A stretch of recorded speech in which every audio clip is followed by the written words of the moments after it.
Yes, people. Welcome back to another Sarcasm City Sports Q&A on the Sarcasm City TV YouTube, brought to you by myself, Flawless Mr. Take Note. I'm joined by one of my fellow co-hosts. You get me?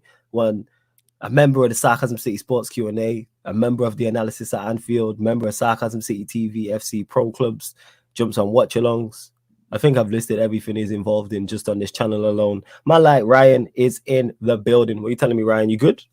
I think you missed Shameless FC as well, but obviously on this channel it's like Yeah, because it's not on this channel. That's why I missed it out. That's why I I said, know, see but that like comfort. still This like we're both on it in it, so we have to like rep it in it.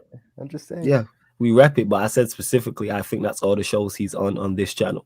Oh, Plus okay, more. sorry. You see that? This guy already. We're only 40 seconds in, people, and Ryan's already not listening. So that lets you know where the show is gonna go already in it. This guy is just basic listening skills, just basic. That's what it is. Open, you can't even say you're tired. We're 40 seconds into the show. I'm not And tired you're at already all. making fatal errors on that. This guy moving like Van Dijk with Pulisic going in and through on goal. It's Oh, mad. you're funny. What are you saying? You got Now that wasn't even from, but that wasn't even like that was just lazy from Van Dijk, innit? Like yeah, that was it with that. something you know all about. But anyway, aside from football, True. before we get into all that, are you good? Talk to I'm me. good, Are you thanks, bro. blessed? How are you? Yeah, I'm good. Like I said, my voice is a bit mashed up, but minus that, we're moving it. The show on the 30th, and then that's what it is. That show on the 30th, like, hit me in it. Like, that's what it is. So my voice ever since then has been mashed up. Because I was supposed to be co-hosting the show with somebody else. So I was like, all right, cool, it's half the workload. But then the co-host got COVID. So I had to host the entire show as well as perform. So that's why I sound like this. So yeah, it's kind of peak. But minus Take that, extra responsibility. I'm I all like good. to see it still. Yeah, it had to be done. Like when he told me, I was like, fuck. I was like, all right, cool. It is what it is. But love to everyone who is locked in. Please make sure whether you're watching this live right now or watching this back, hit the like button on the video. Vitally important you do that. Hit the like button on the video. Share it across all the socials and subscribe to the channel, Sarcasm City TV. When you subscribe, make sure you hit the notification bell. It is rolled to 4K, people. Rolled to 4K. So hit the notification bell when you do so. We will get to all of the comments as well. But for those that haven't seen the Sarcasm City Sports Q&A before, it is a show about you lot in the comments. You lot run the show. You lot run the conversation. So you can ask me and Ryan any sporting question, past or present. So it's any sport, past or present. Myself and Ryan will answer any questions. Don't forget though, if you are a member, if you see me going to the same names, it's legit because members take priority like a super chat. So that doesn't mean I'm ignoring any questions. Members take priority, and obviously super chats take priority as well. And if you want to join the membership, the link is underneath in the description. Big up to Brush, who says hashtag popcorn gang, hit that like. Yes, hit the like button. Ryan slander that quick or what? Like, it even slander. It's facts. Man. Yeah. This guy just failing to listen already. We're 30 seconds into the show, and this guy's concentration just disappeared already.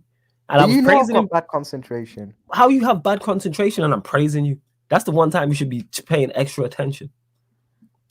That's a good point, actually. It's not often Yeah, you praise me, in it. It's a brilliant point. If I was slandering you or I was talking about something else, and you like, I'd be like, all right, fair enough. But it was about you. And one thing you love is you. That's true. That's true. You know what I'm saying? You have main character syndrome. One thing you is you. Main I character didn't even syndrome. make it about me there. Like, No. What I'm saying is, no, not then. I'm talking in general. Like, you have main character syndrome. So the fact I was talking about you should have appealed to you, but it is what it is anyway. But let's get into it. Obviously, I titled the video is what it is before we get the questions. But yeah, Chelsea put 1 foot in the Carabao Cup final after defeating Spurs 2-0. So Ryan, we'll get your thoughts on it. I presume you watched the game, seen your guy Harold Kane get pocketed by Malang Sarr, but we'll get into that later. We're going to talk about it.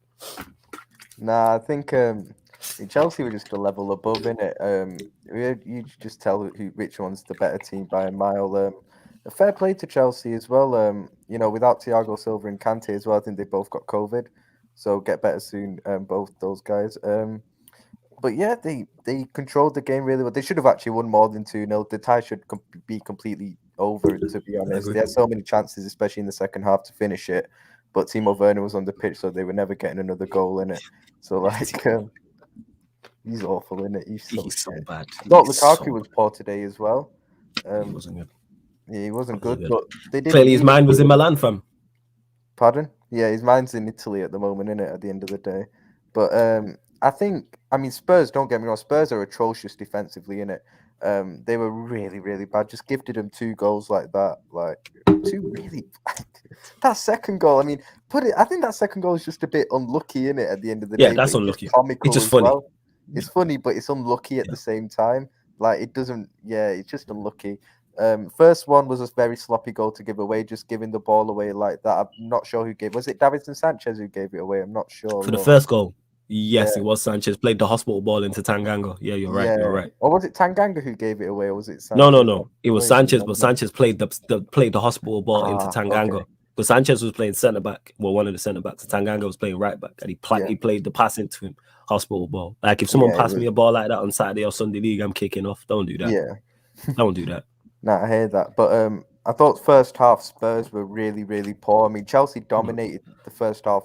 Like Spurs couldn't really get much of the ball. Couldn't really get any sort of control. Didn't create anything. Didn't look threatening going forward at all. I have to be honest. Um, was Kane was just like you're not getting him the ball at the end of the day. Like he's not getting any service, so you have to take that into account. But he was kind of non-existent. Son was very poor. I thought Son was abysmal, actually. I thought I've always, you know what's crazy? I've always thought Son, yeah, like I rate him, but I've always thought he's a bit overrated at the same time. When people like to say he's world class, I don't think he's world class.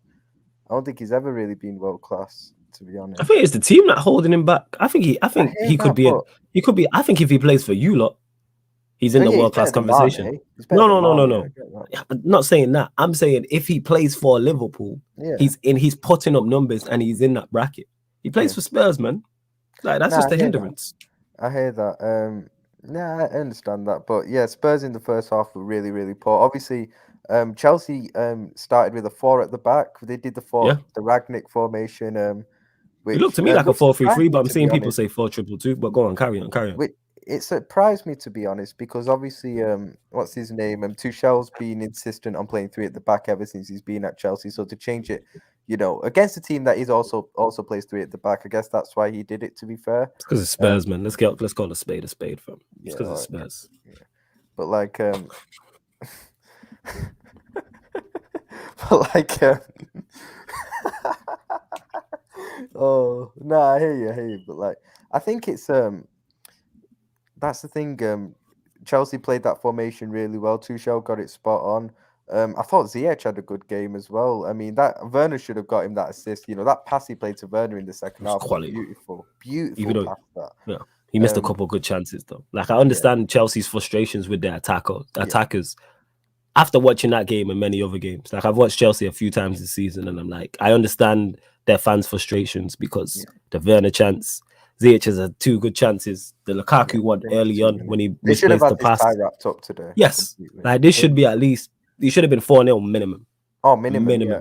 I Minimum. thought at halftime, obviously Conte changed the formation, brought Ndombele on, and Spurs were better second half, but I still thought they weren't great. Like Chelsea still created more chances, and looked pretty comfortable. So it was really disappointing from Spurs. They're lucky to still be in it. 2-0. It's going to be very hard for them. But if they get obviously play Chelsea at home next week, if they get the first goal, it's game on at the end of the day. But it's going to be hard for them still. It's going to be very hard to turn over a 2-0 deficit against Chelsea. It's not an easy thing to do. Yeah, it's very, very tough. My thoughts on it just showed the golfing class between the two sides. Even though it's a Chelsea team without players who you mentioned, like I didn't even realize Kante. Who did you say has got COVID? Kante and who else? Kante and Thiago Silva, probably the two best players to be honest. So yeah, so Thiago Silva was missing, Christensen's missing, Kante's missing. Don't count though, innit? Yeah. You don't miss. You don't count. Well, Silva's missing, Kante's missing. Who else was missing? I'm trying to think. Kovacic came on. He didn't start. Kovacic came on. Yeah. Any more of their defenders? Chalobah didn't play. Chalobah wasn't there. Like Chilwell's missing as well. We can't forget that. Reece James. Like that's 6. Like, and yet, to my knowledge, someone correct me if I'm wrong in the chat, or maybe you, Ryan. That was pretty much Spurs' strongest team. That was like their first 11. Near enough, except for maybe the left back. They put Doherty at left wing back, and he's, obviously I haven't really watched a lot of Doherty at Spurs. Man said Mendy as well. We forgot about Mendy. Yeah, Mendy as well. But obviously, I know Spurs fans that hate pretty much don't like Doherty at all. So I think to put him at left wing back when he's, you know, right wing back at the end of the day, and he's not even that great there, according to Spurs fans, is a bit of a strange one, to be honest. But you know, I'm not going to put that down to the reason they played poorly at the end of the day. You know, they were just poor overall as a team. Yeah, I'm just saying that it's just a golfing class between the two. And I've Yeah. said this about this league, including mine. Take out the top three. Yo, this league's washed. Like in terms of quality, people. Will it be entertaining? Absolutely. But I'm not This league's talking terrible. entertainment. I'm talking quality. Outside of City, Chelsea, Liverpool. They're three quality sides. Whatever order you want to put them in, Yeah. that's cool. I include my own team in that. United. There's no way United, Spurs, and Arsenal should be competing for top four. But guess what? We are. You know why? Because the league is terrible The league in is terms of terrible. quality. If Spurs Very finish top terrible. four, it wouldn't surprise me. I said when Conte went in. Yeah, it wouldn't surprise me. That makes them genuine contenders for top four. You know they what? I are, was but They speaking. was awful. They was awful today. Abysmal. Got battered. They had one shot on target. They took them to the 50th minute to have their first shot on target. And they had Harry Kane and Son on the pitch. Yeah. Up against a back four of Sarr, Alonso, Rudiger, and Aspilicueta. All right, Rudiger and Aspilicueta. That's solid. Good But players. the other Yes. side is. Everyone's been telling me how bad. We know, especially on this Do you think channel, they how should have bad a put lot Son of players. down the right maybe instead of Lucas Moura down Maybe. and target those two? Maybe. I If think I'm Son, maybe. they probably should have done that. Yeah, because that's actually a very clever idea. I didn't think of that. Yeah, that makes sense. Why would you not? Son's more dangerous than Lucas Moura at the end of the day. Yeah, it makes So, sense. And they were yeah. abysmal, and they got beat like comfortable. It should have been That more. was, yeah, that was comfortable. It wasn't as bad, but it was United City-esque at Old Trafford. It was kind of like that. It wasn't to that extent, but it was that type of game. Like Chelsea were just comfortable. Comfortable. I've been hearing nothing about how the Spurs team is this and it's that and it's not. Can they finish? Don't get me mistaken what I'm saying. Can they finish top four? Absolutely. But the fact that they can shows how bad this league is at the end of the day. And you know what? You know, speaking on how bad this league is, I was speaking to someone the other day about it actually, about how bad this league is, because the person I was speaking to, I forgot who it was, said that the league was that person thinks the league is actually quite good at the moment, strong. And I was like, no chance. And these are the things, right, that make it. The fact that Arsenal are in fourth is a tragedy in itself. United have been terrible this season and the seventh. Honestly, Brighton, you know I like Brighton, but they've won 6 games this season in the league and and they won 1 game in 3 months. Yeah, and the 9th. Or something like that. Like, come on, innit? Like, Leicester have been poor. They're 10th. You know, this league's abysmal, yo. This league is genuinely abysmal. Absolutely is. It's atrocious for me. And the most evident thing that shows it's abysmal is the fact that Arsenal are sitting in 4th, you know. Yeah. That sums it up. You don't need anything more. You know what? That's like concrete evidence. Like, you do not need to look for any more evidence in it than that. Facts. I've been saying it. Bluey City's not happy. He said Karen Klopp had to get the game cancelled in it. Do you think Conte sticks it out at Spurs long enough to make changes, or he has enough and does one quite soon? Go on, talk about him. You can answer for that from these stuff. Well, I think he already knew, and he said it a few weeks ago, didn't he? After they lost that Conference League game, that he knows this Spurs team isn't that great, and he, you know, he's not. I think, don't get me wrong, he's not going to be there for like 4 or 5 years long term, but I think he'll last about 2-3 years maybe. And you know, I think, you know, if he gets backed in the summer, the thing is with Conte, he's one of those that you don't even have to get star players. You just get him players that suit his system at the end of the day. That's what he did at Chelsea. And he won the league. I'm not saying he's going to win the league at Spurs. He won't. But you look at what he did with like Victor Moses at right wing back. Yep. And won the league with him. And Victor Moses is rubbish. But like, you know, you see what he did with him at the end of the day. So, that's all he needs is just plays for his system at the end of the day. Just bit more depth and better quality. So I think he'll be okay at Spurs. I can see him winning a trophy there in the next couple of years. Yeah, I was saying this on the watch long time. Top 4 side again. To answer your question, D-Star, yes, I reckon Conte has some success at Spurs. Whatever that success is, whether it's a Carabao Cup, a FA Cup, a Europa League, a Super Conference League win, or a top 4 finish, he will have some form of success there, yes. But we all know it ends in tears. Like the ending's gonna be great. We know how this film ends. It's kind of like Fast and Furious. We know how it's gonna end, but we still gonna enjoy it. It's kind of like that. Like, it's gonna be entertaining. Like, Conte, he's gonna fall out with Levy at some point. He's gonna fall out with players at some point. He's gonna curse out the players and or Levy and the media or probably the fans at some point during his reign. That's just typical him. Big up the panel. If City win the league again with no striker, would you rate Pep higher or do you just expect that from him? I'll let you answer that first. Talk about it, fam. I think it's already kind of been proven. Let's go. That Look, family. Big up, Peter, man. That you can win the league without a striker. The fact he would have done it in back-to-back, he is going to do it in back-to-back seasons because they are going to win the league, innit? Like, I don't get the word "if" in that comment, innit? Like, they've won the league. So, like, yeah, don't put the word "if" in that comment, innit? Hey, but man, you can remove the "if" part. Nah, man, Istanbul, man, Istanbul. You know what I'm saying? All right, Ryan, what did I tell you? Right, it'd be a classic, and it would be a draw, and we both kill each other. You called, bro. Honestly, look at him, he's stressed. Look at him, he's stressed. Go on, fam. Carry on with Pep. Ryan, do you want to beef about second place, or do we care? You know what? All I want to do, yeah, is just in the next couple of months in the league games, just get enough points that we've got top 4 in the bag. Just don't risk like being in a top 4 race like last season, innit? And then just put all our eggs in the cups. That's literally like all we can aim for this season, in my opinion. Now, but in terms of the question, would I rate Pep higher? Yeah, I would, but I already rated Pep so highly anyway. I think he's the best manager in the world by comfortably, to be honest. So would he go higher in my estimations? Yeah, even more. But I think winning the league with no striker, I think if I was City, I wouldn't even buy a striker. I think because of Pep's system, I think actually getting like just an out-and-out number 9 could actually be detrimental to them because they won't interchange as freely up front. They might become a bit more predictable. What if they get a striker who fit? What you're saying actually makes sense. What if they get a striker who fits that? Who does say they get a striker who does interchange?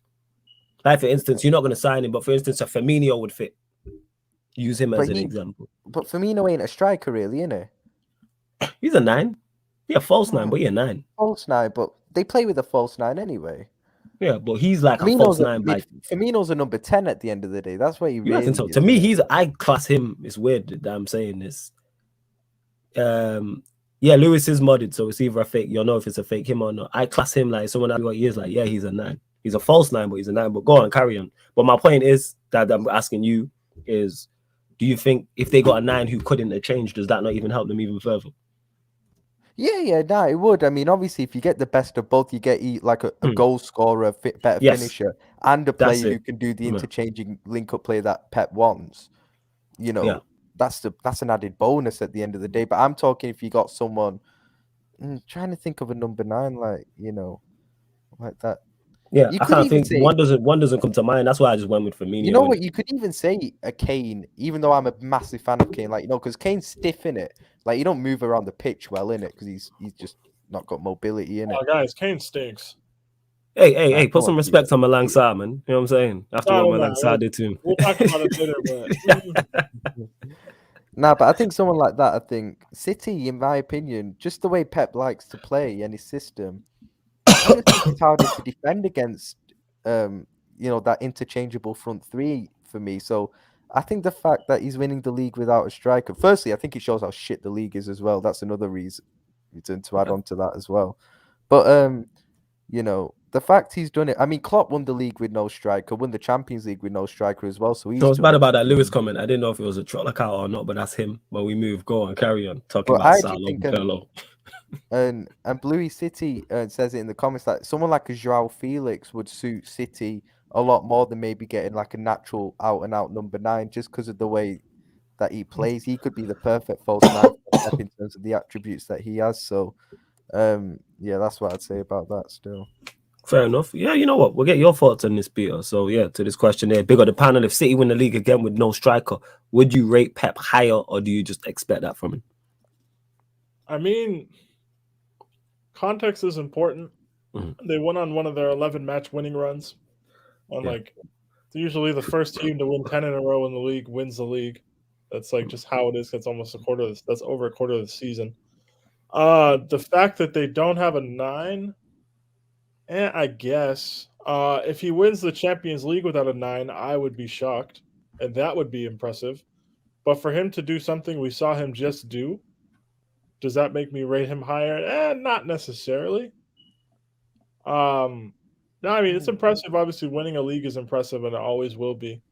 But nah, we've seen this. Like nothing City is doing is stuff we haven't seen them do already. None of it's new, right? They're just getting results and they're getting points while the rest of us are falling apart.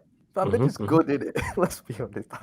That's the simple thing. They're just a fucking good team in it at the end of the day. Yeah.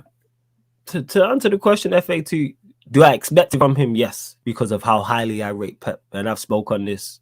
Like, and I've had to take take the Manchester United glasses off and just look at it, like Peter said, context, and look at it just non-biased. And I will, I have to. Do I expect it from Pep? Yes, because Pep, number one, is a quality manager. Two, he has the best resources possible. Therefore, he should be getting these type of results. This is why I'm so critical of him in the Champions League, but this is why I praise him in the Premier League. I said it before and I say it again. Pep has come over, dominated the Premier League in a fashion that we have never seen before. It's in a fashion we've never seen before. The whole question mark was, and people want to rewrite history, and this is how you know I'm fair. When he was dominating in Barcelona with the tiki-taka football, the question was, you can't do that in the Premier League because you need pace and power to win the Premier League. So not only is it come over to the Premier League and win it once, he's dominated. He's dominated with that style. And he's made it a pub league, fam. Let's be honest. And this style is slightly different to the previous earlier City ones, because with all Pep's team up until the ones, I think the last two City teams, it was never a question of if his team was better offensively than it was defensively. Now that's actually a question mark. So that means he's switched, he's slightly altered it. So we have to give Pep full credit, and I do, and winning leagues back to back, which is very tough to do because very few managers do that. Ferguson did it, Jose Mourinho did it, Pep did it. Am I missing someone? Is it just those I think three? that's it. Look, he's in. And look at the managers I've named. You're talking Fergie, who to me is the GOAT. You're talking Mourinho, who his run from 2003 to 2010 will probably never be seen again. Like that run we'll that never see a prime like that again. That 7-year run that he had, man, won 3 trebles, back-to-back Premier Leagues, all type, well, 2 trebles, I should say. But so yeah, back to Pep on that. So we have to give him nothing but full credit. So it's not the no striker thing that impresses me, because it's just more so him dominating and winning that league back to back at a canter. Go on. With Pep, I think even when he's always kind of liked, I think, to not play without a striker sometimes. Like even when they had Aguero, like when they were winning Centurions, domestic treble, all that stuff in those 2 seasons, there were quite a few times when he'd actually drop Aguero, for certain games, which showed that he's never the way he's plays and has his teams playing, the system that he gets his team playing in, doesn't really rely on a number 9 at the end of the day. So that's just the way his system works at the end of the day. Whereas someone maybe who else maybe, because Klopp's doesn't really rely on a number 9 proper. And maybe someone would you say Tuchel's system relies on having a proper number 9? Nah, we just need someone up there to run around, to be honest. Yeah, that's what I'm saying. That's the thing with number 9s though. What you've got to take into account is that number 9's the old school number 9's dead now, to be honest. It's not really. We succeeded in spite of having clinical forward players. Yeah. It's the way modern football is going. The old target man, play him in behind. Yeah, that's gone. One source of goals that doesn't exist at top level clubs. The most throwback person you could probably think of would be Lewandowski. Right? But the entire team is set up with players. But even he can do the whole hold up, link up play stuff as well. And yes, he's better with his feet and linking up play than he gets credit for. And there's not an oceans between Benzema's link up play and Lewandowski. We just don't often see Lewandowski having to link up in Bundesliga, right? But you see it when he's done it for Poland, and you see it when he did it for Dortmund in the past, right? But they're the only they're the last of a dying breed really at that level that functions for one of those kind of teams. So it's a little bit different. I think a lot of the striker issue or not having a striker issue, it's been a lot, it's been overstated. People were so desperate to find a hole in City that we just focused on something that didn't actually hinder them last season. They could have won. And it's never really hindered them over the last few years. To be honest, I think they were going to lose that Champions League final regardless. The way we played on that day, we were going to beat whoever they put out in the pitch. They could have played with 12 men and we still would have beat them. Like, yeah, Guerrero came on and did fuck all in that final anyway. Like I really don't think it mattered. So people like to focus on not having a holding midfield player or not having a striker when we beat them 3 times in the span of 6 weeks, anyways. So it's like, yeah, like truthfully, sometimes like you're just not meant to win stuff, and we like to look for like weaknesses or reasons or excuses where there really aren't any. But no, I mean it's the way they decide to do it, and I mean to be fair to them, I think the results like justify the decisions, you know, because they could have spent 100 mil on Kane, and they could have put him up top, and like who's to say Kane is just bagging in goals for fun for City? Because Kane hasn't looked half of Harry Kane like what he usually looks like this season. Let's be honest. Like we saw him just get pocketed by Malang Sarr. Come on, guys. Yep. A left side of Malang Sarr and Marcus Alonso completely shut down Harry Kane. Hey, props to Sarr and Alonso. You know what I will say about the Pep thing as well? Actually, that question before about does he go up in your estimations? Maybe slightly if he does it again, but actually maybe not as much as what you think, because to me it does, because it would be what is this? How many would this one? Sorry to cut you off. Would this be number 4 or number 5? I'm flawless. 4. I'm talking. I'm not doubting his domestic. Nah, I know you're not doubting it. No, I'm just asking because if he wins, so this would be the second. It'd be 4 and 6. So this would be the second time he's won the league back to back. I'm correct in saying that, yeah. That's impressive. Yeah. Yes, he would. To answer your question, I know you're not saying. I'm just answering the question further. Yeah. Yes, it would be. Now that I know, now I've added that. Yes, absolutely. Yeah, go on. But I'm talking that question before where it was like, if he does it again without a striker, does it go up in his estimations?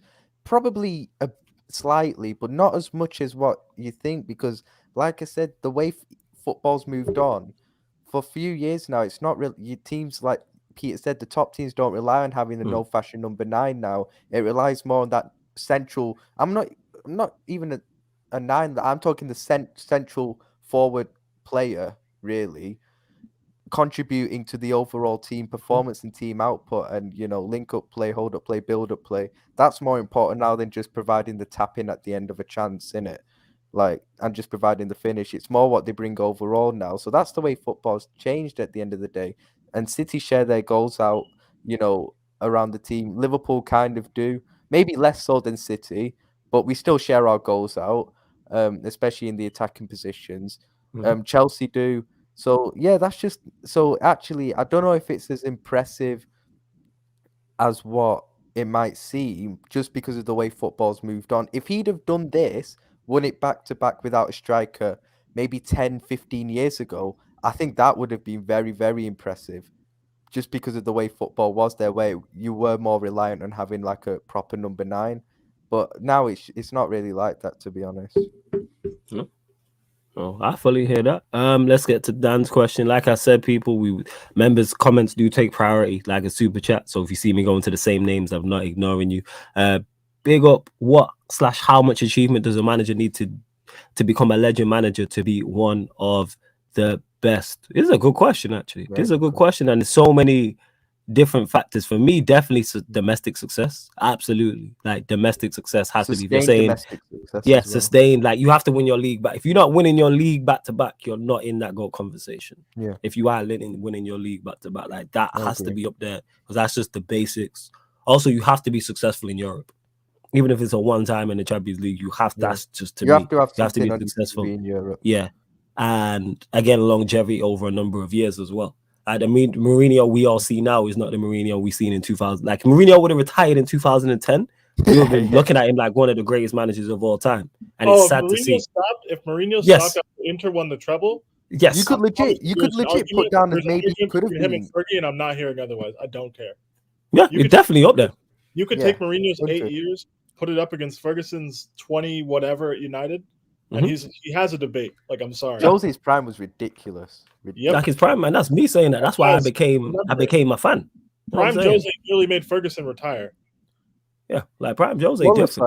Can I ask you something about Mourinho actually? Because I know how much of a fan you are of him. When he joined Man United, how gassed were you when he? Oh, I was over the moon.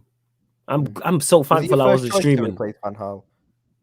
Yeah. I'm so thankful. Was I streaming at that point? No, I wasn't. Thankfully, I wasn't streaming because people would have clipped me and pulled them things back up. So I'm glad at that moment There's probably still tweets, but I'm like, is what it is, and I'll own it. But I'm just glad there's no live streams of that.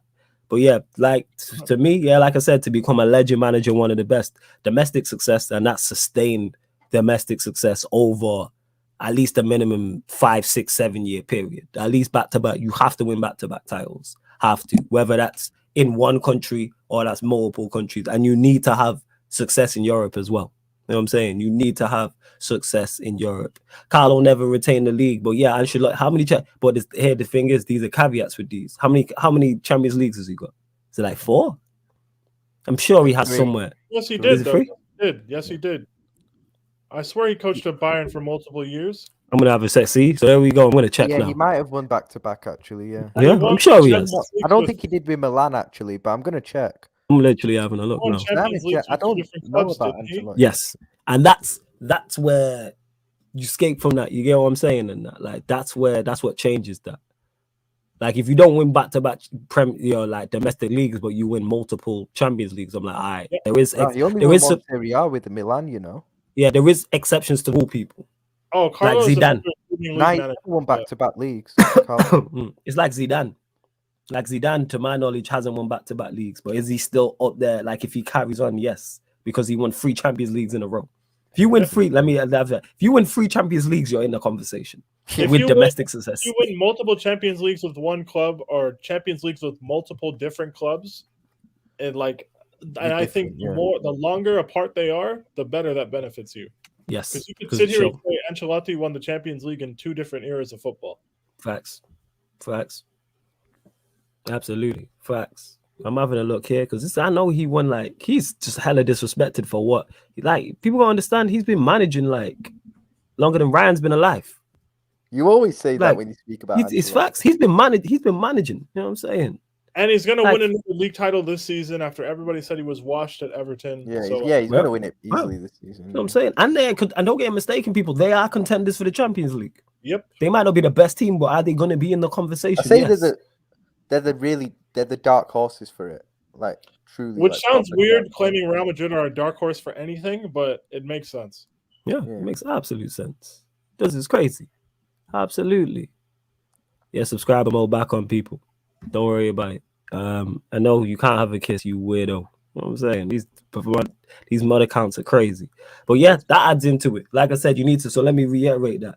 You either have to have sustained success in terms of domestic and back-to-back league titles or win multiple Champions Leagues, or a mixture of the two for me. But you need at least both.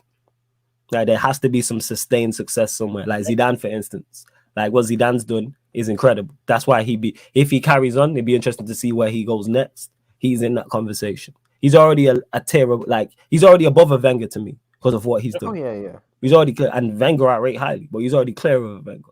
Good question, though. Then you lot continue to get the Wenger's not in questions in GOAT as well. I like Wenger anyway. He ain't in the GOAT conversation. Absolutely not. I respect For me, I'm gonna say something crazy. I think Pep's. Go. Would you say Pep's overtaken Wenger in Premier League? That's Absolutely. not crazy. That's He's not already- crazy. He's already got 4. Wenger's only got Well, yeah, 3. he's gonna win. Even if he didn't the win end of another the Premier season, League, yeah. he's gone past him, fam. Once you win Yes. back to back, Yeah, he Pep went back. passed Yeah, Wenger. yeah, Yeah, Ryan. Pep defended his prem. Wenger never did that. yeah. Wenger never fact, did that. yeah. Pep's gone as far in Europe as Wenger has done as well. Yep. Like, Obviously, Wenger the stat only padded argument FA you could Cups, make but yeah. for Wenger being in the GOAT conversation with other managers is an emotional one.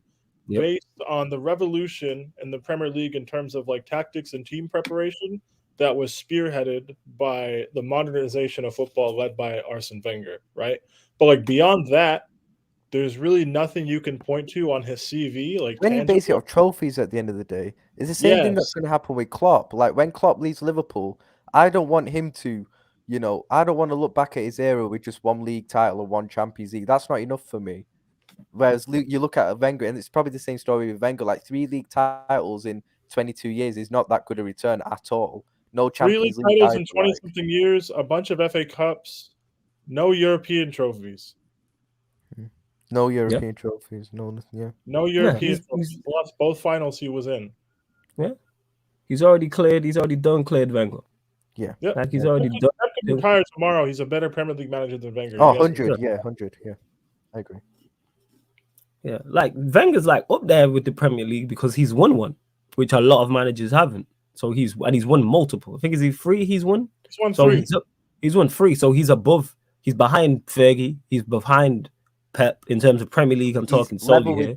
No, actually, you'll be behind Mourinho because Mourinho's won 3 and won. Yeah, he's behind me. Yeah, he's behind Mourinho. Yeah, so he'd be like, in my estimation, in Premier League, he'd be behind Mourinho. He'd be behind Pep. Be 4th at the moment. Yeah, just as Behind, a manager, I think Klopp's better than him. Yeah, where's he? I was gonna say because Klopp's got even though it's not in the Premier League, Klopp does have the Champions League. Bundesliga. He's got back-to-back. That shouldn't really be. No, I'm talking solely, not as total managers. I'm talking solely Premier League resume. Like Klopp's clear with him, like overall. I'm sorry, Klopp making 2 Champions League finals and winning one, and winning the Prem with Liverpool is more impressive than anything I saw Wenger actually do at Arsenal. Yeah, that's why I was actually just going to ask that as soon as you said that. Sorry, as an overall manager for Premier League, like everything, is Klopp better than Wenger? Absolutely, yeah, I'd say so. Yeah. Overall, yeah. That's why I didn't ask. Overall manager, it's the European success for me, and he won back-to-back at Dortmund as well, which is a very good achievement. At back-to-back at Dortmund, it's not even he did it at Bayern; he did it at Dortmund at the end of the day. And this is the thing, like Wenger revolutionized football. You can make the romantic, emotional argument, but when it's all said and done, guys, 2 Champions League semis in 20 odd years, loser of the one final he appeared in. Right, it's not good. No. Like Wenger's why isn't he behind Klopp? What? As an overall manager, why isn't Wenger behind Klopp? That's why I asked the question. That's why I didn't ask about overall, because the overall to me that's not even a debate. That's why I said Premier League solely because it's closer. Yeah, they both have. Yeah, guys, Premier League is closer. What is an overall manager makes Wenger a better manager than Jurgen Klopp? He revolutionized football. He revolutionized. That's it. That's the argument. Cool. That's the argument. Cool. Like, let's keep it real. Guy who's led 2 different clubs to Champions League finals and won one of them. Cool. Awesome. He's been to 3 Champions League finals overall in his career, actually, Klopp. Yes. He got the one with Dortmund as well. Yes. European record has to play a role. And I know Liverpool played Spurs in a final, but in Klopp's first 2 finals, he played treble-winning Bayern and fucking Real Madrid. Like, realistically, Real Madrid 3-peated. Yes. What do you really want him to do? Like, can we really smoke Klopp for losing those finals? I think that's crazy. And he won one, so we have to shut up. Like I said, overall, when you're talking, like I said, overall, like it's not even a debate. That's why I said specifically Premier League, because Klopp has 1 Premier League and then Wenger has 3 Premier Leagues. So it's like, what are you they're basing it off? Clear as in, like I said, yeah, go on, you land, go on, fam. Before you move the goalpost, I back Trent because he's better than Reece. I don't care about revolutionizing positions. That's not my argument. I think he's better at playing right back in 2021 than Reece James is. But no, Jurgen Klopp's a better manager than Arsene Wenger. You guys can cry about it if you want. Cool. Well, I don't think Trent's revolutionized the right back position. Football exists outside the Premier League, guys. Jurgen Klopp had a career before he showed up in the Prem. Cool. Like, if we just want to look at, Wenger got us out of the 4-4-2 era. First of all, Wenger's trophies were won during the 4-4-2 era. And the moment Mourinho rocked up from Portugal, Wenger faded into irrelevancy. It is what it is. Like, you see, Peter, what you said there, it's like, this is when, like I always say, the Premier League's getting overhyped because people act like the Premier League is the only relevant league in the whole world, you know. They're acting like it's the only league in the world. What kills me is when Wenger was winning his trophies, his league titles in England, that was the softest period for England as a country in Europe. I think we had 1 Champions League winner in a span of 15 years, and it was treble 99 United off 2 fucking set pieces. Let's go. Let's be honest. Let's be honest about that time of the Prem. Like, stop romanticizing it and look at really what it was. Like, in the grand scheme of European football, it wasn't the highest level. He won the league 3 times. Wenger did. Cool. None of them were back to back. Like, is there anything we can point to away from Arsenal Football Club that would put Arsene Wenger above Jurgen Klopp? Because if I look at Klopp's entire CV, I just think it's better. Oh no! Overall, that's not a debate. That's why I said Premier League, because it's closer. Because Klopp has the 1 Premier League title. We're talking Premier League. Yeah, so that's my point. That's why I asked Premier League. Like, career-wise, not even close in Europe. Or like Klopp has what in total 3 league titles. Wenger has 3 league titles, but then he has champions. Like, he's dusted him like 100%. And he won a back-to-back as well. Mourinho's an oil club manager. Cool. He won a Champions League with Porto.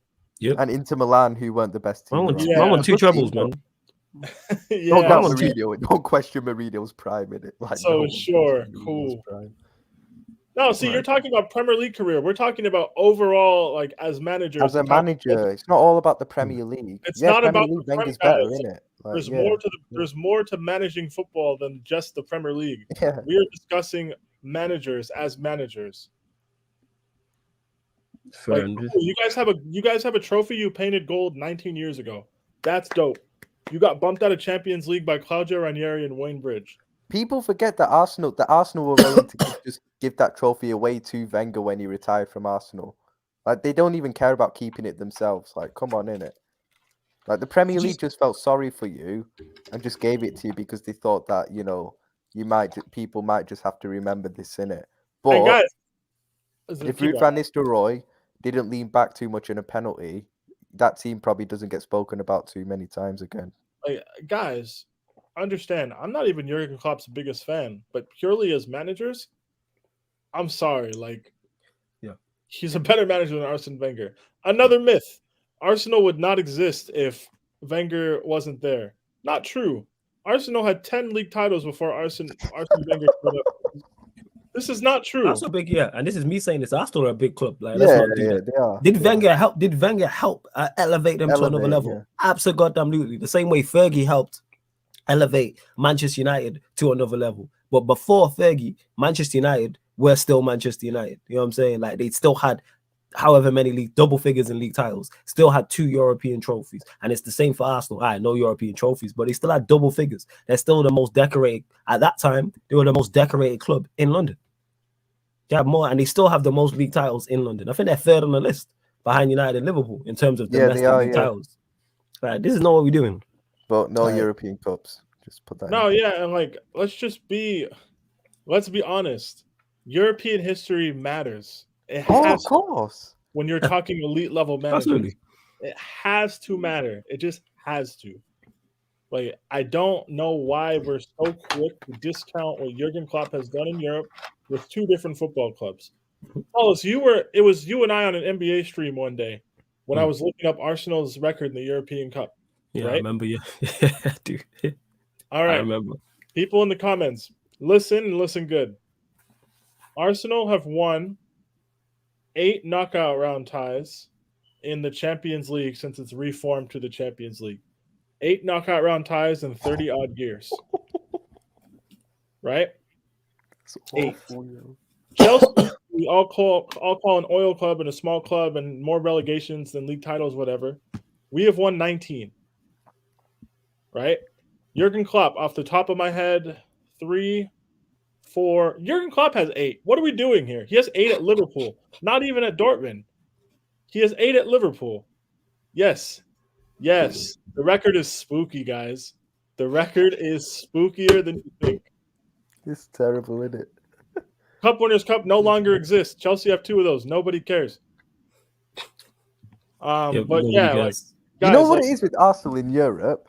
You know, since they moved, you know, like with Liverpool, yeah, you've got those iconic Champions League moments at Anfield. United, you've got them. Even Chelsea, you have them. What do they have at the Emirates? In it, they have this. Ryan, remember when I said they're the Knicks? Arshavin goal against Remember Barcelona when they got knocked out in the next leg anyway.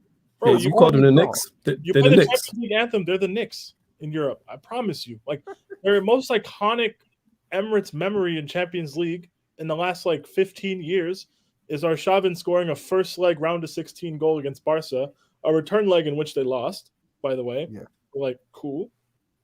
I don't know. Like, I don't be calling. I can't even think of goals where we end up losing. Like, it doesn't. I don't know, man. Like, we need to factor in Europe, and we need to accept the role it plays as. Like, right now, I feel like people are trying to rub it out to slander Klopp. Oh, 1 domestic title in the Prem. Cool. He went back-to-back at Dortmund, and he's led 3 different sides to Champions League finals, winning 1 of them. Like, Wenger's only been to 1 final, guys. He's only been to 2 semis. What are we doing here? And he got pammed in one of them as well, you know. Pammed. Yes. They lost 4-1 in one of them. It should have been so much more as well. I remember watching that as a kid, you know.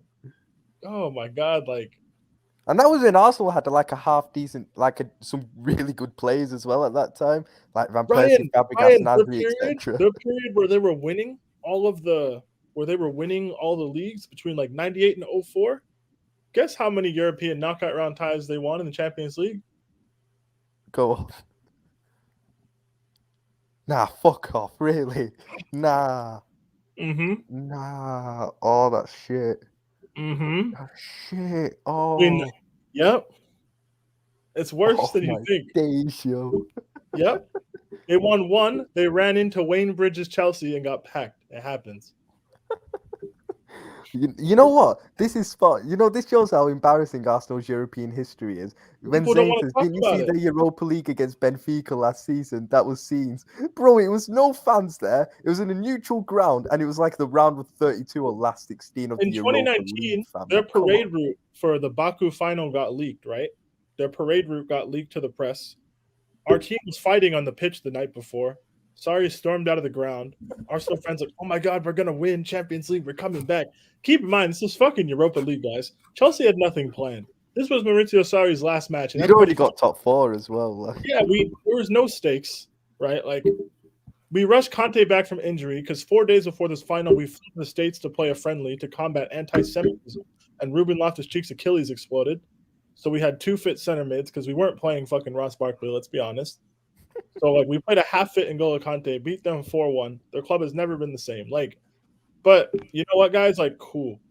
If we want to ignore European history, Wenger's elite. Yes. 100%. But, like, the moment you factor it in, he's sitting behind a lot of people. I'm sorry. Yeah, he is. Yep, he is. That's what I was letting you go off, Peter. You get what I'm saying? And that, like, facts. Like, 110% facts. Let me actually think. Pep won 3 last year. He won 1 the year before. So Pep has won 6 knockout round ties at City. In 6 years, he's won 6. Wenger won 8 in like 20 odd at Arsenal in Champions League. It's just a shambles. It's worse when you really look. The likes of Henry and these guys as well. It's not like they had a bad team. They had a great team. They was going undefeated in the Premier League and that. A lot of you probably didn't even know this. So, like, anybody wanting to make we had no money excuse. How come between 98 and 04, you only won 1 knockout round match in Champions League, 1 knockout round tie in Champions League, guys? They won 1 with their best teams. Their shit teams were getting further. Yeah, they did. Them teams with Shamak and them, man. Yeah, it's mad. Shamak, yeah, man. Yeah, and Senderos and that, as Danielson and Scolacci and Bentner. You know what I'm saying? And guys, to be clear, I don't even love Klopp. I slander Klopp. Let's be honest. Let's be clear. Fuck Liverpool. But to sit here and say Wenger is better than him as a manager is crazy. Like, we can't do that. Facts. We just can't do this. Facts. 110% facts. Facts upon facts. Yeah, man. Just be your education, man. That's why here, man, you only hear this at Sarcasm City TV, where you get jokes and banter, you get knowledge. I feed my kids with this. I don't even care. And this is why me and Peter get on. It's because of the Arsenal slander. You know what I'm saying? I was during an NBA stream one night. Because I read it on Twitter. I was like, wait. I was like, how bad is Arsenal's European history? And then I looked it up and I was like, you know what? 8. You know what's crazy? They ain't even won a Europa League or UEFA Cup. That's the thing that makes it even worse. They ain't even won that. Like, Liverpool, some of the shittest teams of all time, are still going deep in champs, and they're winning UEFA Cup. We won the Champions League with a shit team in 2005. Yes. Like, I'm sorry. Like, I don't know. It just makes it very funny.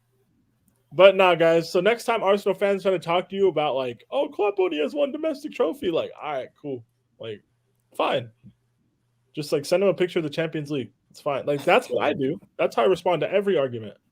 It's the ace card, isn't it? It's like the trump card, you know. That's what it is, the Champions League. I'm saying, guys, don't let Klopp or Tuchel win it again.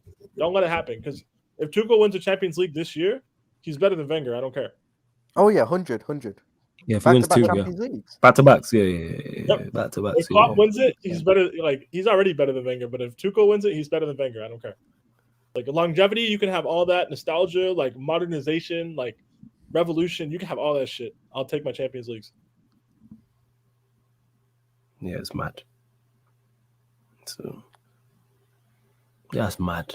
That is, yeah. You know what's crazy about Arsenal as well is that I don't even know if we'll ever see him win a Champions League, in our lifetimes. Ryan, they're on their knees for Carabao Cup. Bro, they can't even make it into the Conference League, fam. They're on their knees to make Champions League. Like we were discussing casually. Oh, we could probably go deep in Champions League. Like maybe Chelsea and Liverpool will play again, because it's been a long fucking time. We haven't played since, 2009. Yeah, 2009. The Yeah, 4-4 at the bridge. Yeah. It's been a generation. It's it's about time for Chelsea and Liverpool to play in Champions League. In the semi, it has to be semi-final as well. I need Just for the nostalgia. semis, quarters. I'll take it, whatever. But I need it. Like we've slayed all of our European demons except the second leg at Anfield. Like we need to do this, and then we can finally put that to rest. And Bainesy, what do you want to speak on, fam? What do you mean? What do you want to speak on? Talk about no, it. it was when they were on a watch along, him and Rance the other day, United Wolves, and Statman brought out a clip of like Rance saying like McTominay should be United captain a few years I see. ago. He sent me the clip. Yeah. He sent me the clip before he played it. I'm like, yo, that's why they see that, Bainesy. You see stuff like that, Bainesy. It's why people get on you and give you shit at any given opportunity, because you're a wind-up merchant. And when you're a wind-up merchant, I guarantee you it was funny. But when you're a wind-up merchant, but the thing is that with Bainesy is he'll do things like that, and then when Rance gets on him about something else, like next week or something, he'll be like, "Where's this come from? I don't understand what's going on." It'll be Ronaldo. Yeah. But he's on Ronaldo, like unnecessary. Like, why you hate Ronaldo? Why you always giving me shit now? You man are bullies. Like, because you give it out. Like, I'm fully aware of what I'm like. You know what I'm saying? If Arsenal ever beat United, I might have to leave the country. You know what I'm saying? And that, like, when that happens, go on, fam. Can I also address this Carabao Cup thing? People. Go on, get into it. All right, guys. Liverpool have had consecutive positive tests across multiple days. Liverpool is at least 3-4 hours from London? Say that again. It's at least 3-4 hours from London. What, Liverpool to where? London? Liverpool to London, yeah. Yeah. I'd say about 3.5, I'd say. Test on consecutive days and don't have control of their outbreak, right? You're going to then put these people on a bus, take them down to the Emirates. They're going to play Arsenal Football Club.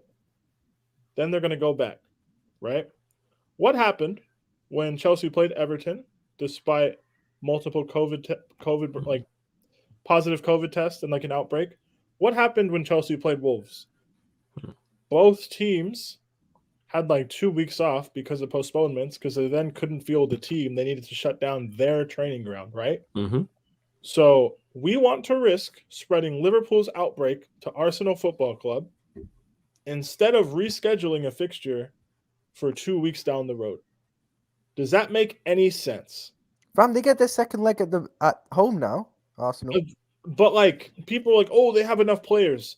The amount of players you have fit to play doesn't matter when there's a COVID outbreak occurring at your training ground and everyone is there all the time. Because in theory, any of them could be carrying COVID with them down to the Emirates and give it to anybody else. You don't know. The fact that they do not know is why this had to be rescheduled. Like, stop looking at how many people might be available to play. Because, like, let's be honest. When we went up to Molineux and drew 0-0 in that disgusting performance, right? Like, where I was just like, why the fuck are we even here? I just knew, like, there's going to be COVID. Disgusting Peter's voice there. Like, there's going to... And here's the thing. Asking if they can play kids or not. The kids train with the adults. They train in proximity with the adults who are probably carrying the virus. There's no guarantee that the kids do not have COVID. Like, they all train in the same environment. They're all close the same contact training ground at the end of the day. Training complex, it's the same. It's just, it's not even I don't understand what we're not getting about this, right? Fam, it's just Arsenal fans, they're crying about it because they know, because of how depleted our squad was going into this game anyway, before the outbreak of the last couple of days, our squad was depleted. Like, we were probably going to go in that game like front three of like Jota, Curtis Jones on the left, and like, I don't know, some probably youngster on the right, because like obviously Salah and Mane have gone AFCON, Firmino's got COVID, you know, so there's Minamino and Origi are injured. So we were going in there depleted anyway. Now they're triggered because by the time the first leg comes, we'll probably have quite a lot of players back in it. so we'll probably beat them. Oh, to be honest, that's why they're crying, innit? Maybe just be a good team that could compete with us, and then you wouldn't get upset, innit? And I just wanted to get to that before you get to that, Peter, because Baines just made a great point, because Black Diamond said that he's not getting notifications, and Baines just said turn them on individually from the schedule. So I didn't know if you could do that on YouTube actually. So that's probably the best thing to do. Since Baines is saying it, we're running with it. Like whether it's true or not, you lot will be able to tell me in a second. But obviously have the notification turned on for the channel, but go to the individual streams, people. I know it's a bit longer, so just pick out your favorites. You know what I'm saying? They all should be your favorites. But yeah, like pick out your favorites and click the notification, hit the like button on the video beforehand, and hit the notification bell as well on all the videos, because I do it on a weekly basis. So all the way up until Sunday, we have all the streams on YouTube. So that's probably the best, because YouTube with the notifications, sometimes you get them, sometimes you don't, and I have no idea as to why, but we move. Go on, Peter, carry on. Here's the thing with this. This is wrong. This is crazy, because if you guys had a COVID outbreak, I promise you Klopp doesn't want to take his team down there. Like the way the fans' willingness to just completely overlook that part of this and trying to get halfway to a Carabao Cup final, which, let me remind all of you, grants you a Conference League place. Doesn't grant you a Champions League place. It no longer grants you a Europa League place, right? If anyone is experiencing a COVID outbreak in their camp, they should not have to play. The fact that we had to is wrong and fucking crazy. Wolves had 2 weeks off before they fucked up Flawless's team yesterday, or whenever it was Flawless's birthday. Monday. Right? So Flawless, happy birthday. Your team got slapped. Appreciate it, man. He's now 67, but it's calm. Everton had 2 weeks off before they lost at home to Brighton. Like, guys, don't put anyone else in close proximity with COVID outbreaks at football training grounds. That doesn't make sense. Why are we not getting this part? The amount of players who don't have COVID when there's an outbreak going on and everyone's in close contact doesn't matter. It shouldn't matter, because they could all be carrying that shit onto the pitch, and then your players could get it. Arsenal, who are sitting in fourth and trying to make Champions League, right? Is it really worth risking a COVID outbreak at your camp where you then have to postpone 2 or 3 fixtures and play them down the road? Is that really worth it? Honestly, guys, I suggested scrapping Carabao Cup before the semis. I'm still down to scrap this shit. I'm not going to play Spurs next week if they all get COVID again. Fuck that. I don't care. Like, we have bigger things to worry about. You know what I mean? Like, but Arsenal, this is big for Arsenal. What you have to remember is because they're not going to win anything else, really, in it. So, like, bro, the thing that kills me is, like, even if Arsenal or Spurs won, you want to care about Cup, cool. But, like, in the grand scheme of things, what does that get you? And I mean, this will go in my Agenda FC episode when I talk about how domestic cups don't do anything for supposed big clubs. Oh yeah, we gonna pattern that in the yeah. Like, we gonna pattern that. It gets you a few likes on Twitter. You get to laugh at your rivals. You have a nice day out, maybe. You know, like, nice let's be real, Ryan. When you're at Anfield for the Champions League quarters in April, are you gonna give a fuck about who won the Carabao Cup? No. No, like, no, we don't care. We're not gonna care. We don't care. We fucked up Spurs today. I don't care that much. Like, Conte and Thiago Silva had COVID. I would much rather, like, sacrifice this first leg and have them not have COVID, because we play City in 10 days, guys. Like, got more important things. This isn't as fun as you think it is. Like, it's not. See, there you go, people. And yeah, you can click set reminder on an individual video, which is scheduled, so you can do that. Big up to Dan in the cut as always. And that, hey Dan, with all the stuff that's going on with United, they're gonna give you a shout, fam. So you hear me? Make sure you got your phone fully on charge and that, ready to join, ready to come down to Manchester. Have your PCR test there, so you're COVID free. Cause we got no players, brother. You know what I'm saying? So you gonna be needed. If you need an extra, shout me. Yeah, go on. What are you gonna say, Ryan? You know, when we were talking about the Liverpool Arsenal tie, anyway, obviously the other day, like. Because I didn't know the game, there'd be an outbreak and the game would get cancelled this week and rearranged.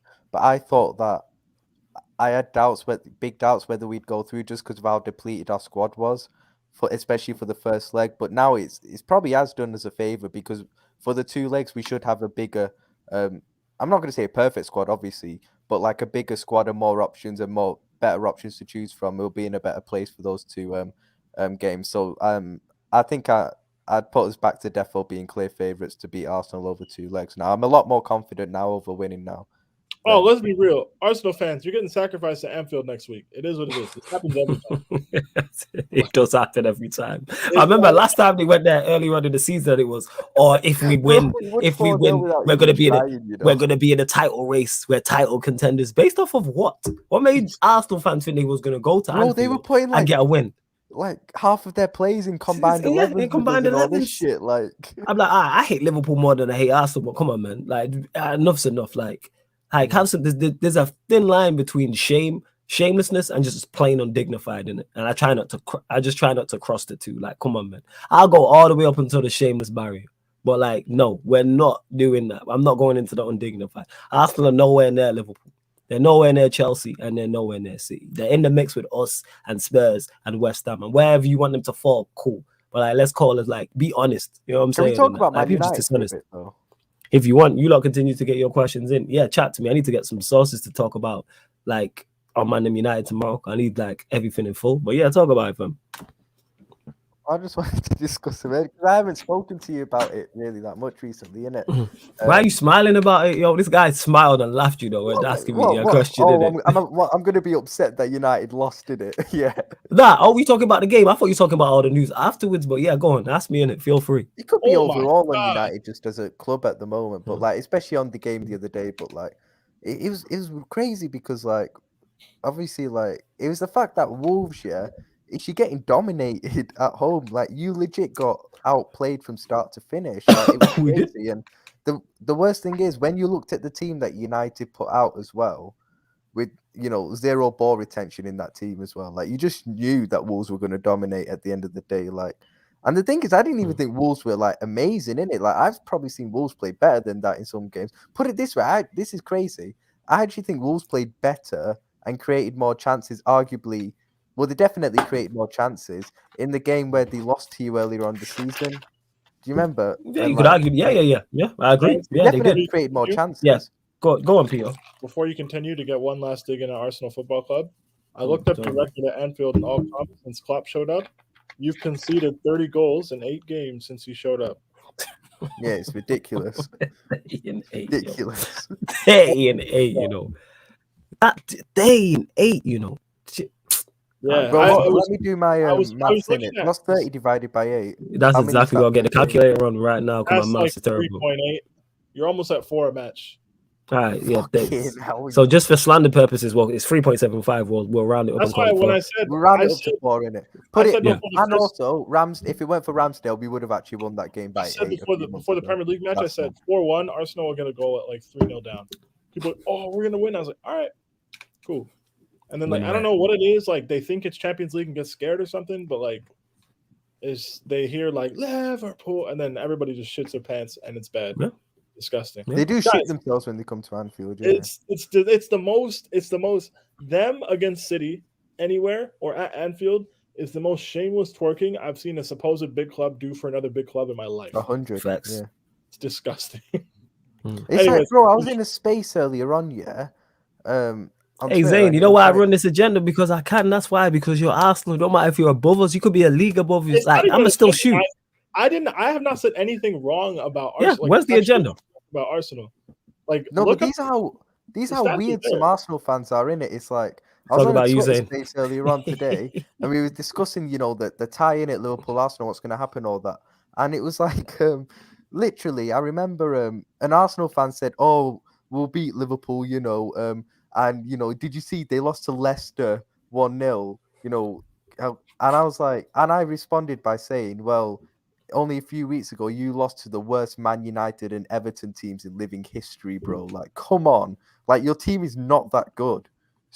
Like, yeah, you might be in some decent run of form in it, but like, decent in it. It's not even anything special, but like, come on in it. Like, I actually like need Liverpool to slap them to like regain sanity.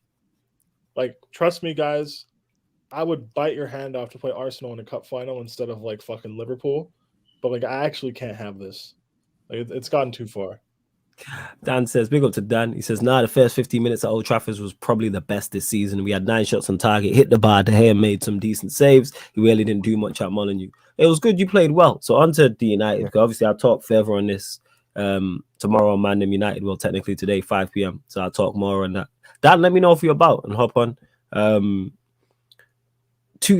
see so much overreaction, so much. We can all disagree, but I see nonsense. So like, let me just start there. Ollie wasn't the answer, people. People who are like, oh, it was never Ollie, it was the players. No, two things on that. Yeah, Ollie signed these players, number one. Number two, the reason why I was so critical of Ollie is because he continued to play players who weren't good enough. I went through this on Tuesday. You know what I'm saying? Wan-Bissaka is not good enough. Luke Shaw is not good enough. Maguire is not good enough. McTominay is not good enough. Fred is not good enough. Bruno's not good enough. Rashford is not good enough. The reason why I was so critical of him because he continued to pick those 7 players, obviously more than others. So like Bruno and Rashford, for instance, like to a lesser extent than a Wan-Bissaka and a Shaw and a McTominay. But that's why we were so critical. So now Ollie's gone. He's not good enough. People keep getting this mistake, and it's like being in a relationship. You break up with your partner, you get another partner, then it doesn't work with her, so you think, all right, let me go back to the previous partner. No, it doesn't work like that. Neither relationship worked. So let me just clear that up like straight away. Where I criticize Ralph is because he's come in and he's picking the same players who failed Ollie, which makes no sense. He played Wan-Bissaka. He played Shaw. Maguire didn't play against Wolves, but he's played Maguire. He's played McTominay. He's playing Fred. He's playing Bruno. He's playing Rashford. And then on top of that, you're playing Greenwood in a 10. That's not his position. You're playing Ronaldo and Cavani together. And Bainesy's on me to back Ronaldo. It's a mixture of two. Does Ronaldo need to be doing better? Absolutely, Ronaldo. But it is solely on him, no? The service needs to be better. I've said this about Ronaldo before, and I say it again. If he plays in his team, you make the attack. You surround the attack and make the attack about him. Yeah. Or you don't play him. It's one of the two. Whichever Ralph wants to go with, I'm cool. But the way you play has to be to him. The way Liverpool play is to Salah. That system is set up for Salah to get the best out of Salah. Does it have other players who add into that? Yeah, your fullbacks, Firmino, Mane, etc. But that is built around him. That's what that system does. And there's probably other examples, but I can't think right now. But I'm just using that as an example. Yeah, I hear that. I'm just using that as an example. So you build it around. And that's why I have issues with Ralph. You're continuing to use the same guys that got the last manager sacked and expecting different results. It's never going to work. McTominay is not good enough. Wan-Bissaka is not good enough. Shaw is not good enough. Bruno is not good enough. Rashford is not good enough. That's I've named, and you throw Maguire in that mix. That's 7 Ronaldo, of 10 outfield players. Change one together up front as Ronaldo, Cavani doesn't work. I've said this before. Cavani is best when you bringing him off the bench to get Newcastle-esque. That's where Cavani's at his best. Say again. They're the same type of player. Ronaldo's just a better version. Yes. And then when you add Bruno into that mix, and then when you add Bruno, he's just a bit more of he's more energetic. When you add Bruno into that mix, he's like that too. But what makes it worse about Bruno is Ronaldo and Cavani ain't forcing Manchester United attacks to break down on the halfway line or in our final third, because normally they're not that deep. So that's my whole point. And yeah, it ain't the same Ronaldo, and that's why Ralph has to figure that out very quickly. He needs to deal with this expeditiously. Now, all the noise that's come out about players being unhappy and all that. Baines, I beg you, send me the articles, please, because I need to talk about this tomorrow.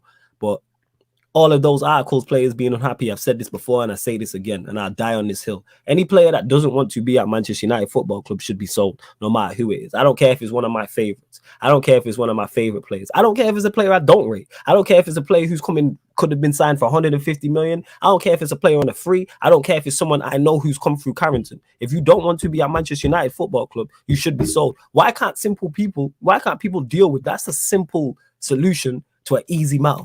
It's like being in a relationship. If your other half doesn't want to be with you, let them go. And you shouldn't have this attachment to these players. Like I'm hearing names like, oh, Maguire's upset. Shaw's upset. Dean Henderson's upset. I heard something that Wan-Bissaka's upset. Yeah, please send the articles to me tomorrow. Yeah, sure. Like you're not even performing. You're not even performing on the pitch to be talking this most off the pitch. If you man were flying and playing 10 out of 10, cool. I'd be like, you know what? I understand that. Get your own shit together. If Shaw's upset, let him put him on the transfer list. Send him to the reserves. Cool. Same with Wan-Bissaka, Maguire, and I even put my neck on the line and say if it was Pogba doing this, if it was Donny van de Beek doing this, if it was whoever doing this, if you don't want to be here, let them go. You know, being unhappy. Go on. The way is that it's not that you can't get at the scapegoats now. The United fans, so the Pogba, the Martial, even Fred, because Fred was on the bench. The virus is in it. The virus is in it. You know what I'm saying? The virus is always to blame. Yeah, can't blame AKA them at me. the moment. Yeah, you So, can't you know- blame that you know because what, guaranteed if Pogba and Martial were playing, Oh. they would have been they would have been number 1 and number 2 suspects of this. Oh, If it this would have had been broke horrible. and they was in the It would have squad, been horrible. number 1. See, that's the problem. They would have been at Graham Souness's house that night. He wasn't in. They would have went to his house that night during the Yeah. second half. You know what I'm saying? Joe woke up his wife and everything, woke up his youths. Yeah. Like, this is not what we're doing.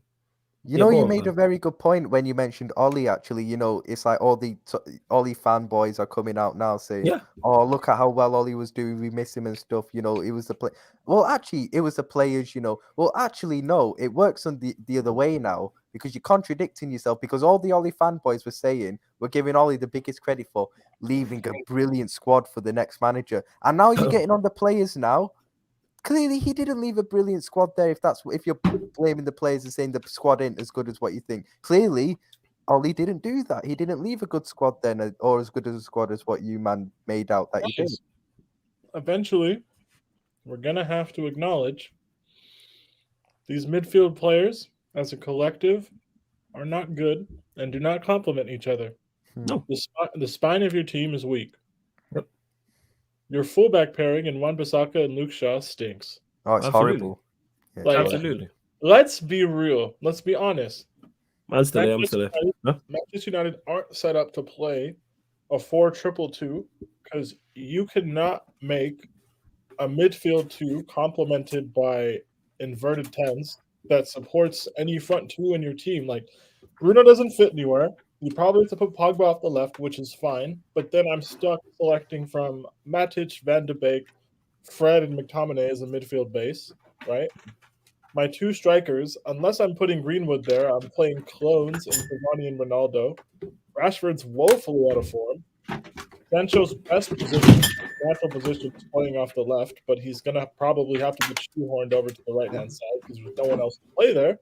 Like, the pieces don't complement each other. They just don't. And like it's very funny to see for me because I've always thought this. Like, I thought United would do better once they changed coach, but the way your players are reportedly responding is crazy. You know why? Yeah, because right. They're being forced to do worked. more. They're being worked. It's a force to do more. We've all been there. Like when we in school and there's a teacher who you know you can just get away with murder with. So you just fuck about. Yeah. We've all had them teachers. We did it. And Oh, then yeah. as soon as a serious teacher come in, you're like, fuck this shit. You hate that teacher, like that. don't you? Yeah. Like, Yeah. I Exactly. just, the way a lot of these players are saying all this stuff, like, let's be real. 80% of that dressing room has done nothing for Manchester United Football Club except lose the Europa League final. Facts. Talk. Like, Talk. why are they getting protected? Why are we looking at the new guy in charge? Like, the obvious like elephant in the room here is a lot of these players are overpaid, underperforming, and they're failures for their club as of this current moment in time. Right? Like, whereas Liverpool's squad is flexible, Chelsea's squad is flexible, City's squad is flexible. Manchester United's isn't. Right? Like, you've got good players, you've got good names, they've probably all got pretty good FIFA cards. You could make a decent ultimate team out of the United players. I'm sure you could. Right? Absolutely. But like, it's not ultimate team and FIFA are not real life, guys. Like, what? Let's be honest. Matic and McTominay, like, of course they're gonna get bossed by Neves and Moutinho. Yeah. Of course they are. Drop that midfield in Champions League, guys. Let's see what happens. Oh. Like, And this is why I have the biggest issue with Ralph is you've seen this not work. I am no manager whatsoever. I have no UEFA A or B license. I don't have nowhere near the knowledge or skill level of him. I know McTominay and Matic doesn't work. Our midfield problem is an area. Do we have the perfect pieces for that? No. But you know what? I was having this conversation with my uncle. Just try something different. Why not try Donny in there? Does Donny improve that? Yes, because every time he plays there, he plays well. There's a difference in there. The only time we've remotely controlled any games is when he's involved. We played Matic and Donny in a preseason game against Everton. People are still talking about this, how that's the best we've looked in ages. Try it. It can't do any worse than what we have. If it's bad, you know what you do? You try something else. And then if that combination's bad, you try something else. It's kind of like the manager thing where people are like, you can't keep sacking managers. Yes, you can until you find one that's successful. You keep trying midfield pairings and formations until you stumble across the right one. That's how it works. Like that's how things work. There's not, but and that's why I'm getting it off my chest. It's not more so. Yeah, is a comment. Are the players at fault? Absolutely. Is Ralph at fault? Absolutely. But it's more so the fans I'm talking to. I see bad stuff on Twitter, and people just are like, "Oh, it's not an Ollie." Yes, it is. He's still not good enough because this is his team. To Harry Maguire, you know? This is his team. Like, don't get this mistaken, people. This is his team. He assembled this squad. Guys, Wan-Bissaka is not an elite level right back. You spent 50 million on him. Right? He's horrendous. We're going to have to replace that. Luke Shaw, cool. Is he better than Alex Telles? I don't think so. No, he's not. Now Telles is better than him. He's on one of the best left back wages in the world. Harry Maguire, the less I need to say, the better. Right? Then we move into midfield. Matic, he's too old. Too past it. His legs are gone. His legs are. Matic Van de Beek to me would be what I would go with if I was Ralph. Yeah. But Matic he's not going to be able to be played 3 games in a week. Which is cool, because that's where the reason why my issues lie with that is, all right, if we were playing PSG, Chelsea, Liverpool 3 games in a week, you could not argue, yes, you do need your best midfield 3. I'll use those 3 as an example. If you got back-to-back games against PSG and you're playing Chelsea and Liverpool in the middle of that. Now, however, if you have a run of Norwich, Newcastle, Brighton, Brentford, I'd say 4 games in 12 days or something like that, you shouldn't need your best midfield pivot to navigate all of those games. This is where your squad and having a system and having players around that. If you need your best midfield to navigate Brentford and Brighton, you're in the wrong profession. You're in the wrong profession. Simple as that. How many natural wide players do United have? I would say 1. A lot. I would say 1 Probably. natural wide player. Who would you go with? I think you're thinking of someone different. Yeah, I'd argue Sancho. I didn't know if he was going to say Diallo or not, even though he's not involved. No, I'm not even considering Diallo. Okay, yeah. I was unsure. Yeah. Go on, carry on. You're in problems with this team already. Like, Absolutely. Rashford's out of form. Mm-hmm. Also, he's not a creator in the sense that you would play a front 2 with Rashford not being in the front 2 but still playing, right? Like, he's not creative in that sense. Mm-hmm. Lingard doesn't want to be United anymore, so he's not going to get played. Martial probably fit decently in the team, but he's on his way out. He's gone. Right? All our creators are leaving. All the creators are leaving. Now, like, we're in problems, right? Greenwood's going to probably have to play out of position, or you're going to have to shoehorn somebody like Bruno onto that right-hand side. You know? And, I mean, we've seen how... And I'm not trying to see that. I'm not trying to see guys, like, I know Rangnick is German and Tuchel and Klopp were German, right? And, like, that's cool. And, like Ragnick was their dad or whatever we wanted to say that was funny and like cool and like cute to say, and like that's great. But I think we've seen enough of this United team. If any of you are legitimately expecting them to do anything in Champions League, like serious, I think they get knocked out by Atletico. Yes. I think if they continue, their performances don't improve, then yeah, I think they will get knocked out. Yeah, and this is why I'm glad. And this is why I'm glad all of this has come out and this is happening. This needed to happen. I'm glad, because you know what would have happened if Ollie was there, because he's just cuddling these, man. This would have never happened. Now Ralph's gone in there and been like, all right, we need to do this, we need to do that. Even though he's been at fault with some of his team selections. Yeah. All of this stuff's coming out now. So you're telling me all of a sudden this all just appeared. Now we're doubting Ralph all of it because he's asking us to work harder, which I'm glad about. Let's address all the elephants in the room. Or as Ahmed said, let's address the whole safari. Like, this is fantastic. I'm happy this has gone on. I'm happy. And if we have to sell double figures amounts worth of player in terms of 10 or more, cool. You don't want to be here, don't want to be here. Whoever can stay here can help build another ship. Like, it's okay. Like, we've lost bigger players than these lot. You know what I'm saying? We've lost miles bigger players than these lot. This rebuild was apparently incredible. Yeah, according to some, innit? But people don't want to talk about that. It wasn't, guys. It wasn't. You're going to have to tear down a lot of this and start again. Facts. And again, why we were so critical of this manager. Even I, who was critical of his rebuild, didn't realize how bad it was until a serious operators walked through the door. Ralph walked through the door and you're like, whoa. Yeah. And the amount of unhappy players, you're talking up to 12 players are unhappy. Big up to One Rovers vlogs as well. Yeah, wow, Charlie. But, let's look at it. Yeah, Chelsea struggled to score goals, and it's all very funny. But like, we've got a decent spine of players when everyone is fit. Mm-hmm. Like, you guys don't. Whereas like Kovacic and Kante didn't start today. We had Jorginho playing with Saul and Mount in midfield. Right? Saul is like our 5th choice center mid. Who is your guys' like 5th choice center mid? It should be McTominay, but you know, It's He's not. the He's first choice. it's not. It's Yeah. Donny in it. You know, like just look at it from like that aspect. And when we're Donny ain't even a considering, like, choice. when we're considering going deep into Europe, you want to show up with a Matic McTominay midfield pivot, like at Anfield or like at the Bernabeu or like at Stamford Bridge. Like, all right, cool. Like, enjoy that, guys. But don't act shocked when you get knocked out earlier than you feel like you should be. Thing is, with the Atletico tie, I mean, obviously we've played Atletico twice this season in the group. Like, they're nowhere near as good. In fact, it's quite surprising with Atletico. Their defense ain't that good anymore. They leak goals now. They're actually better going forward than defensively. But Simeone's a top coach, and he'll know this United team. If the United team doesn't up their performances by that time that game comes around, you know, Simeone will know easily what to take advantage of, what areas of the pitch and what players to target. But Atletico do have some very dangerous attackers still. Suarez, Felix, Griezmann, Carrasco. Like, they've got more than enough there to hurt Man My United. bad. So, like, PS4 going on. put it this way, if that tie was happening now, Atletico would win over two legs, and I think they'd probably do it quite comfortably as well. And Atletico aren't even that good a side either. See, and again, this is why I'm so glad that this has happened, to address all of this. Like, everyone show their true colors, man. Like, everybody put their cards on the table. Like I said, let's address the whole zoo, not just the elephants in the room. Let's address the entire zoo. And this is why I'm happy that this has happened. Like, it sounds funny, but yes, because we know there's internal problems. All right, let's show it.